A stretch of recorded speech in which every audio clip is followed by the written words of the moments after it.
annagoo ah xildhibaanada hoos ku saxiixan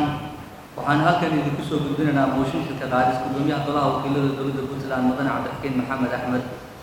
kadib markii uu ku tagrafalay awoodii ay golaha wakiiladu ku doorteen oo ahayd xil gudoominta golaha wakiilada dowladda Puntland uuna ku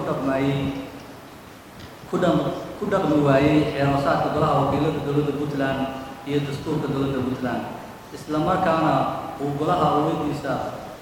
uga faa'iideystay sida uu isagu jecel yahay. qodobada uu ku tuntay waxaa ka mid ah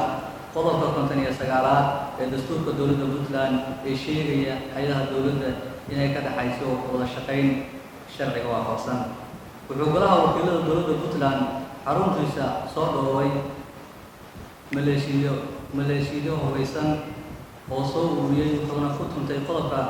55aad ee xeeroosaadka golaha wakiilada dowladda Puntland farqadiisa koowaad oo dhigaysa ciidanka golaha wakiilada loo idmaday shaqada amni ee golaha wakiilada ciidan aan ahayn inaan la soo gelin karin golaha wakiilada ama la keeni karin. wuxuu howlka golaha wakiilada la soo galay ilaalo hubeysan taasoo mamnuuc ka ah howlka shirarka golaha wakiilada sida ku xusan isla qodobka 55aad ee xeeroosaadka golaha wakiilada dowladda Puntland farqadiisa saddexaad. wuxuuna iska indhantiray kala soo jeedintii guddiga amniga golaha wakiilada dowladda Puntland ee qodobka sare ku xusan si uu siiyo awoodda ilaalinta iyo hubinta in howlka shirarka golaha wakiilada laga ilaaliyo hubka iyo ciidanka. wuxuu sidoo kale ku gafay marar badan kana bayray iskana indhantiray qodobka 50aad ee xeeroosaadka golaha wakiilada dowladda Puntland ee dhigaya inuu xildhibaanku xaq u leeyahay ixtikaal toosineed.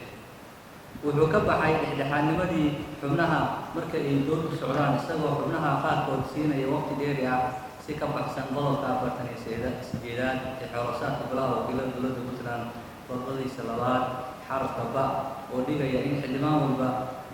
uu 3 daqiiqo doonista ku soo koobo. wuxuuna si cad uga hor yimid in xildhibaanada aan la fikirka ahayn isagoo xitaa dooda ka dhexgelaya. sidoo kale wuxuu si bareera ugu tuntay qodobka 69aad farqadiisa saddexaad iyo shanaad ee xisaab celinta miisaaniyadda dhaqaale ee golaha wakiilada dowladda Puntland. wuxuu sidoo kale adeecadda BBC-da ka sheegay dowladda Puntland inay dhisteen oo qaybsadeen 3 qabiil taasoo meel ku dhac ku ah sharciga iyo xaqa muwaadiniinta ee sinaanta xilalka dowladda.